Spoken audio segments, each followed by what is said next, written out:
your health. Have you ever heard of that saying? It's because if you're healthy, you'll be wealthy, meaning you live long enough to be able to do what you want to do in your life without stress and fatigue and condition and medical conditions to bring you down. So today we are going to be talking about nutrition. What is nutrition? What is diet? What's eating healthy? Everybody eats. We need to eat every day. Whether you're sitting the whole day or you're sleeping in bed the whole day or you're working very hard. So it means that food is very important for us. But food can also be dangerous. And food can also be used to cure you or to heal you. And if you eat badly and not obey some of the basic rules of nutrition, then you will suffer from certain conditions that are preventable, like just fatigue and constipation and acidity and gas.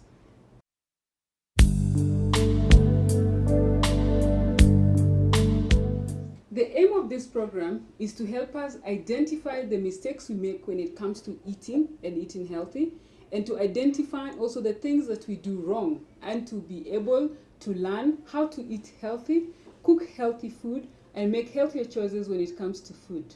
We are also going to talk about exercise. At the end of the program, we'll summarize by telling you the 5 things that you have to do to live healthy in relation to your nutrition, your fitness, and health.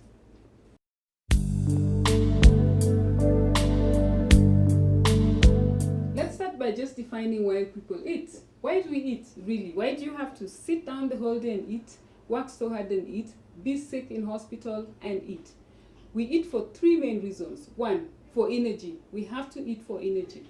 To get energy, if you don't eat, you feel hungry, you feel irritable, and you can faint.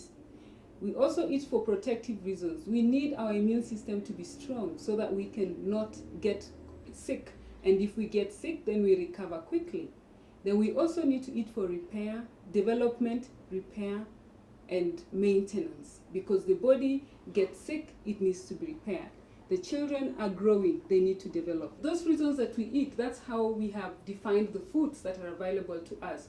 For example, the bodybuilding foods comes from your proteins, your milk, your dairy products, your egg, your beans, and your cheese, and you can see all those here. And then for energy, we get our energy from starches, and that's your potatoes, your bread, your maize, your rice, your cassava, and the list is endless. And for protective, we get from fruits and vegetables, and that's a variety of fruits and a variety of vegetables. We also get some energy supplements, which is just in relation to energy-giving foods, where you get sugar and fat to be able to supplement the energy that you're getting from the various foods. So what happens really is if we don't eat a balanced diet, if we don't eat healthy, then we get into trouble.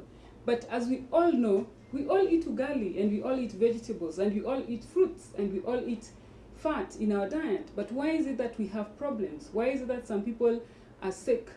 And why is it that some people have constipation and they eat all that? Well, the problems start with the portion sizes.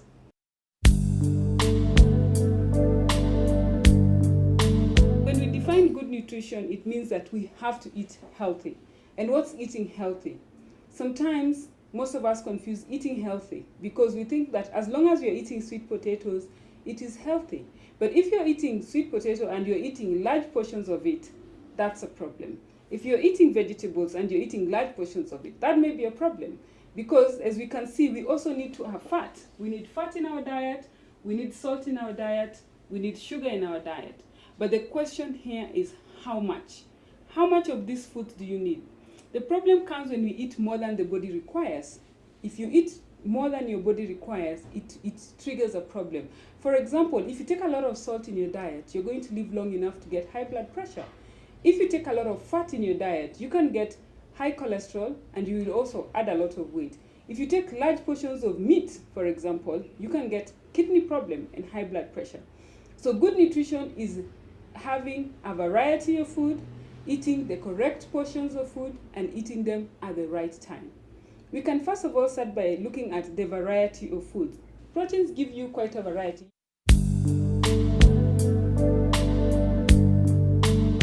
You have your eggs, you have chicken, you have fish, you have beans, and you also have groundnuts, and you have your peanut butter. So it's important to eat a variety. We can't just eat the same type of food every day.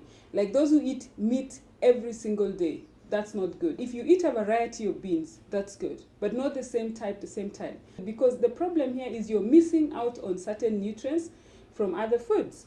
Let's look at fruits, for example.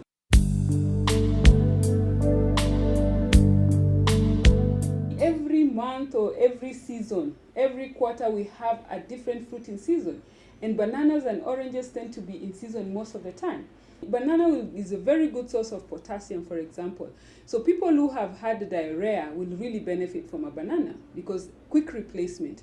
It also provides the potassium is used as an electrolyte in the body that is controlling blood pressure. The orange gives you vitamin C, which is good for healing and recovery and a very strong nutrient when it comes to your immune system. So you can't just eat one fruit. You have to eat the orange, you have to eat the banana, and you have to eat all the variety of other fruits. If you just eat the same fruit day in, day out, then definitely you're missing out on other nutrients. How about vegetables?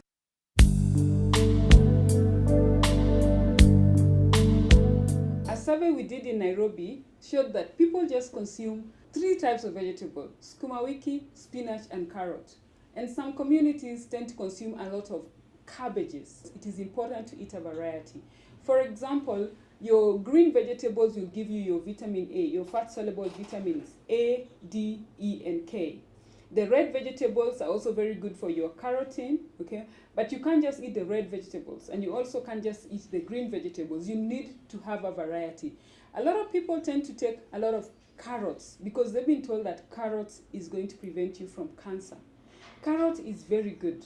But if you just take carrot alone or just take carrot juice alone, you're also missing on a lot of nutrients and phytochemicals from the other vegetables that are also going to protect you from cancer. What's important is to eat a variety and also eat it in form of raw vegetables and also cooked vegetables, because some vegetables are destroyed by heat, others are not destroyed by heat. So it is important to eat a variety of vegetables. How about starches?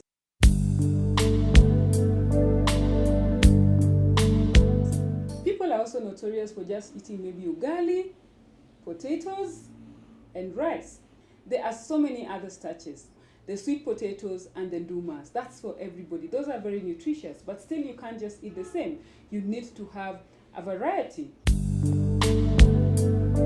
Dairy products are very important because they provide your calcium. They're the highest source of calcium. Remember, calcium is for your bones.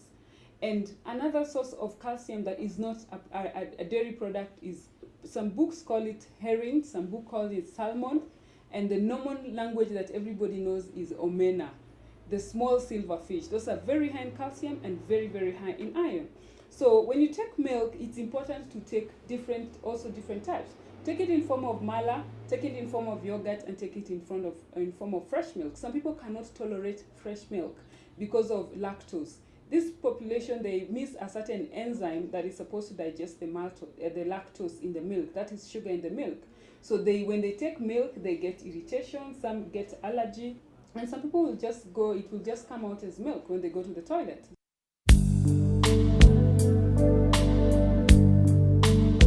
Every food is important. There is no food that is bad. The foods which are very bad and which we should now take occasionally is what we call junk food. Your chips is your junk food. The cakes, that's your junk food. And the cookies.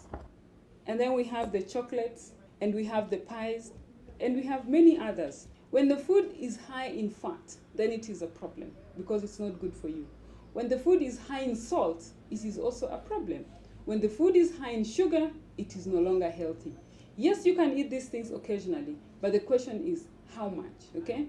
So let's go to really how you should eat these foods. Having a balanced meal will mean that there is some vegetables in the meal, there is some protein in the meal, and there is some starch in the meal. For example, to make it just general and simple, remember, if you need nutrition advice, you always need to get it, but this is general for everybody. If you look at this plate, ideally when you're above 18, you're no longer developing or growing. You need to eat healthy to maintain your weight and sufficient energy. Half of your plate should be vegetables. Remember, we said you must eat a variety of vegetables. The other side, divide by 2, and that gives you one side, that's your starch. So your ugali goes there, or your rice goes there, or your potatoes goes there. And then the other side is your protein. So you can have some meat, you can have some beans, you can have some omena, you can have some groundnut sauce. The variety is endless. So ideally, this is how your plate should look like. Men can draw the plate into a third rather than half and a quarter, because they always need a little bit more energy.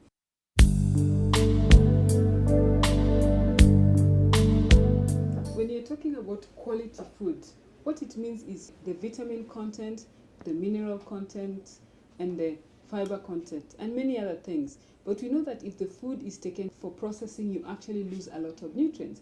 But even still, within the foods that we eat, there are others which are higher in nutrients than the others. And a lot of things people like to argue about is juices. Should you eat the fruit whole or should you drink the juice? If you look at the juice, this is just one orange peeled and made into juice. And then this is one orange whole. So you can see the difference. It is better to eat your fruit whole. There is nothing wrong with juice. It still has its vitamins and minerals. But also when we require fiber, which is important for us, you're better off eating your whole fruit rather than taking it as juice. Even your vegetables, same thing. The minute you put it into the blender, the motor acts to blend the juice, break the vegetables, break the fruit and make it into liquid, is what destroys the fiber content. If you have white bread, that is how much fiber you have in one slice of bread. If you have wholemeal bread, that's how much fiber you're getting in a wholemeal bread. But if you have sweet potato, just about the same amount, that's how much fiber you're getting. So if you compare these three foods, it is better for you to eat a high fiber food, which is sweet potato would be more superior than bread, white bread and wholemeal bread.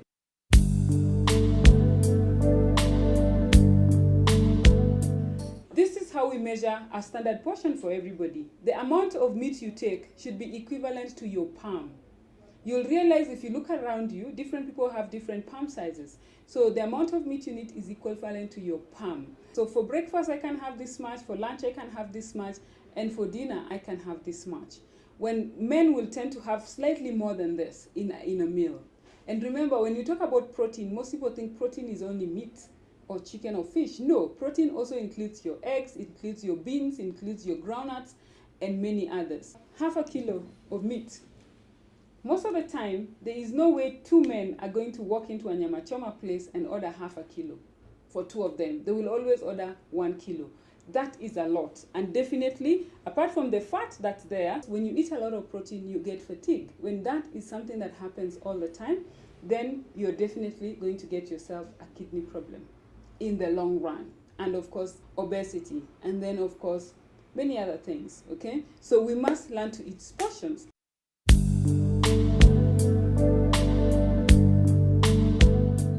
And so this is where your protein goes, okay? So if you're going to take vegetables, how do we describe vegetables? Vegetables should be 2 of your fist size, 2 fist size. So depending on your fist size, that's how much vegetable you should take in a meal. And that's where this much fits. So let's assume 2 fist size.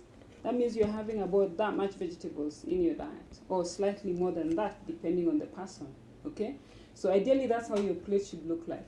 It can be 1 or 2. 2 is the most that you should have. And then when it comes to starch, you should have 1 fist size. 1 fist size. That means, let's say that much. Okay? So ideally, this is how your plate should look like. Of course, it will vary depending on different people. Because if you look at somebody who's got a small frame person, their fist size is what they need, but the plate is not going to be this size. If you look at a tall, big person, their fist size will be very big, and then the plate will look heaped with a lot of food. So just to remind you, you need this much protein in your diet, palm size, this thick, palm size. You need this much vegetables in your plate, and you need this much starch in your plate. This is exactly how most people serve the plate. They will take rice maybe, pour it full, and then put some meat or beans, and then put very little vegetables. But because we want to eat healthy and avoid some conditions, then you need to arrange your plate, where half of your plate is vegetables, that's your starch, and that's your protein. For men, draw the plate into a third. So a third is starch, a third is vegetables, a third is protein.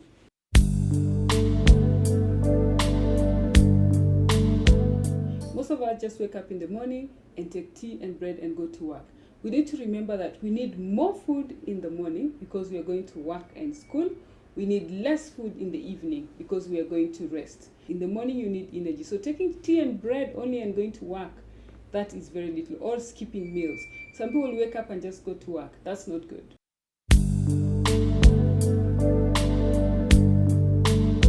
So when should you eat the fruits? People have mixed information about that.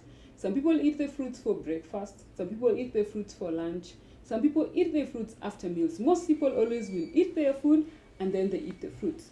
But what the scientists have found, eating your fruit after a meal, it's not a bad practice, but it is not a good practice either. Your nutrients, vitamins and minerals always compete with the major micronutrients, that is your starches and what we call carbohydrates and fat. So it is recommended that you eat your fruit alone in between meals. So, for example, you eat your breakfast, which I can recommend. Eat leftovers for breakfast. 10 o'clock, that's the best time to eat your fruit. Lunchtime, eat a little portion. If you ate a good breakfast, you're not going to be hungry at lunchtime. So you will be able to eat a small portion of food. Then 5, 6 in the evening, that's a good time to eat your fruit. And then have your dinner. So in the afternoon, when you come from work, that's the best time to eat a fruit. Don't go eat bread, then eat dinner. No, that's too much start. So remember also, we must eat a variety of fruits and not just eat the same food every day. It is always much better to have your fruit whole.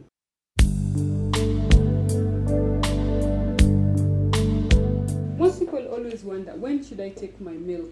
Or people who call it dairy. You can take your milk anytime. You can take your milk with meals. You can take your milk with breakfast. And you can take your milk alone anytime as a snack. It's always good to have a quality glass of milk rather than in tea or just in coffee. Because especially when you're young, when the children are growing up to become adults, you need to build your bones. Exercise will help you. Other nutrients from other fruits will help you. But your milk becomes the highest source of calcium. So you need to make sure your children or the adults take milk.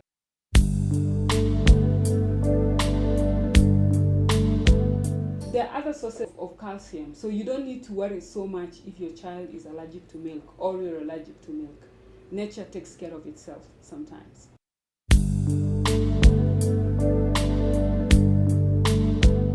So we've talked about food, eating healthy, and the portion sizes. How about cooking this food? How should we cook our food? Should we fry everything? Should we boil everything? Well, we need to make realistic changes. There are different types of cooking methods. Roasting, stewing, steaming, frying, baking, grilling, okay? All of those are fine. Most of your starches do not need fat.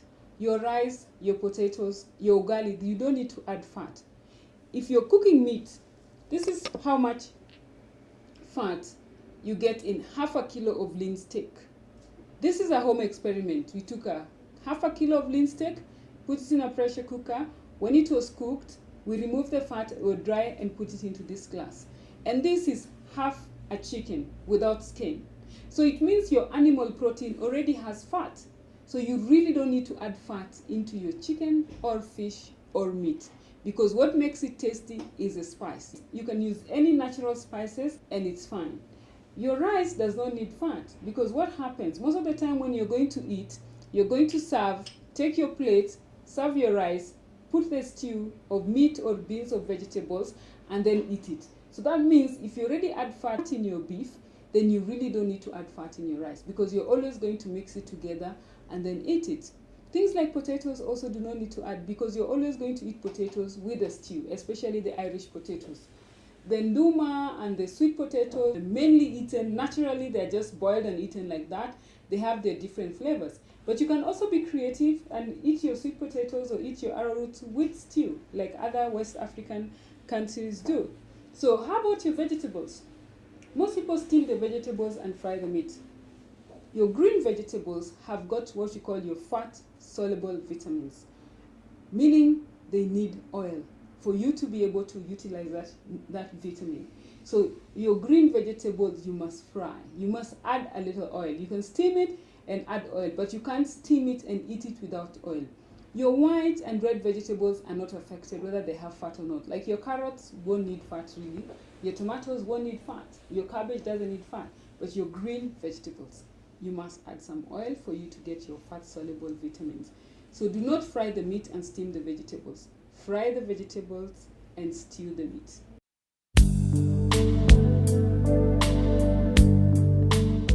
As much as you need fat to make your beans and to make your vegetables, you still need to measure the fat. It's not good to pour. Don't pour the oil. Measure the oil.